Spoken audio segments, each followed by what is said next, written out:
Today we're talking about a group of people we haven't mentioned before, but who may come up in future episodes. In particular, episodes of Tales from the Grey Library. There exists in Fenrayne a group of people whose history is steeped in legend. Their presence can be felt at the edges of society, and the impact of their past deeds reverberates through the very bones of Guildland and the rest of the continent. Judges, executioners, investigators, liberators, monster hunters. Today, we're talking about the Helfeich. Helfeich is not a name you hear often in polite Fenrayne society these days. First, there are a few of them. Their numbers have dwindled in recent times due to conflict with, in particular, the Fellowship of the Seven Rivers. Second, their job in Fenrayne is a dirty one. They deal with monsters, both living and dead. To be a Helfeich is a thankless life, but those who've taken the vows serve justice wherever they go. Lastly, there's something otherworldly about Helfeich. Common folk talk about secret ceremonies, strange and mysterious tools, and communion with the dead. But these are all rumors. To look at a Helfeich, you would see someone unsettling, strong but pale, cold to the touch, and strangely ageless, with eyes of two different colors, one natural and one fiery orange. Hundreds of years ago, through the Age of Saints and into the start of the Age of Steel, Helfeich roamed the fields and forests of Fenrayne. Traveling from village to village, they solved problems. Helfeich served the common people.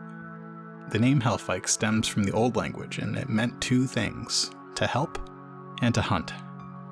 When they encountered a town in trouble, they served as judges and arbiters. They investigated deaths and dealt with disputes.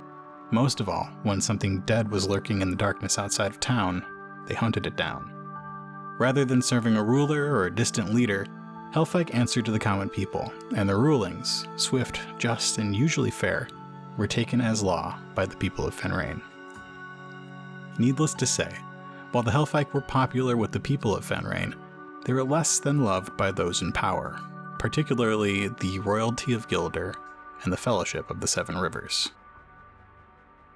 In their heyday, Helfeich all came from nobility.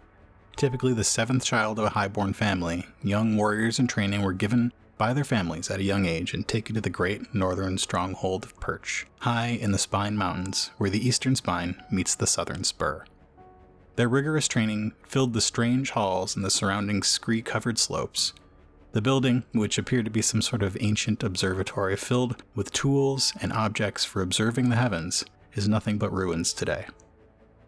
Young learners were trained to master swords and other weaponry, and learned to fight both the living and dead. They sharpened their minds with knowledge of magic, chemistry, biology, history, and an encyclopedic learning of the dead and dead creatures. Classrooms, laboratories, and dormitories filled the smooth stone halls of the interior, and obstacle courses and training rings covered the stony areas outside. As they learned, these warriors in training were separated into clans based on their affinities to help them focus on their strengths. Clan members were expected to both help each other through the most difficult parts of the training and know when to let the weak fail so that the individual could move forward. From the moment they entered training, students of Perch would take a series of vows. The first relinquished the trainee's noble name and any wealth and status that went along with it. As they neared the close of their training, they prepared for a final vow and ceremony that would make them a full Helfeich. The ceremony, along with most of Helfeich training, was a mystery to outsiders. Upon taking their final vow, the new Helfeich was given a paste made of belladonna, thornapple, mandrake, and vargersbane, which they would smear on their body. The concentration of highly poisonous plants would work quickly to slow a Helfeich's heart rate while sending their mind on a journey. When they would wake hours later, they would speak of death and the light at the end of the Seven Rivers. Many Helfeich believed that after this ceremony, they were simultaneously alive and dead. When a Helfeich came back from this experience, they did not return empty-handed. Part of what made a Helfeich so special and useful in their roles as arbiters, executioners, and monster hunters was their newfound skill after their journey to death. Some came back with enhanced reflexes or heightened awareness. Others came back proficient in a new weapon they had no skill in before their journey. Still others came back with a silver tongue, able to talk their way out of any situation. In the year 265, Prince Helfeich is born to King Aesir and Queen Gotha, their seventh child. They refused to give him up to the Helfeich, and when the Helfeich came knocking, they closed off Gildur's palace. Little more was made of it for the next 17 years. In 277, after the Battle of Verdant Fields, the three Fellowship paladins who defeated Angelus made their way back to the Iron Tower via the small town of Iller. The homecoming heroes expected fanfare, but news of their victory had not yet reached the small town. They commandeered the local inn for their personal celebrations. Spending the night there, they overheard talk of a beast in the woods and the Helfeich hunting it. Still riding the high of their victory against a supposed necromancer, they decided to take up the investigation themselves. They led a witch hunt through town, finding, accusing, and executing 2 people within the next 2 days as practitioners of necromancy. On the 3rd day, the Helfeich returned, the head of a Drekka in her bag, to a town mourning the loss of 2 innocents. She sought out the paladins, finding them again in the inn at a table covered with empty cups, and challenged their investigation. Things quickly escalated. The fight was quick. The Helfeich killed one and took the sword hands of the other 2 paladins, which she saw as a just trade for their actions in town. She left them licking their wounds in the inn, taking no payment for the Drekka, despite the townfolk's many offers. A number of conflicts arose in the following years between the Helfeich and the Fellowship of the Seven Rivers. There was also an incident with the Beast of Beltane, but perhaps that's a topic for another day. You've got to ask if you want to hear about it, though. In 292, King Aesir was assassinated, and his son Helfeich, who we now know as the ever-young prince, took the throne.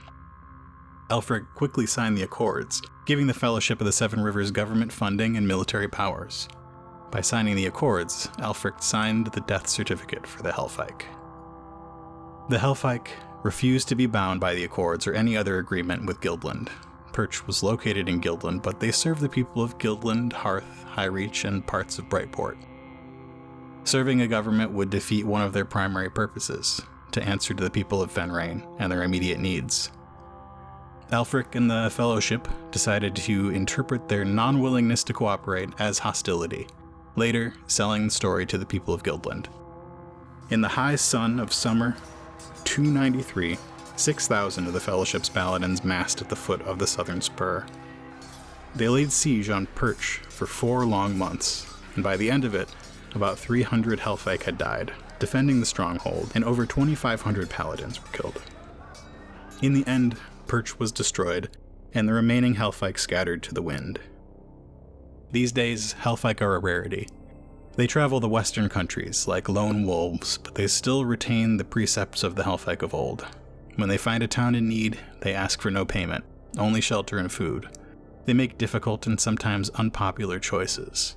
They seek out remote places and small towns, places passed over or forgotten by the Fellowship, and they destroy the dead creatures lurking in the dark.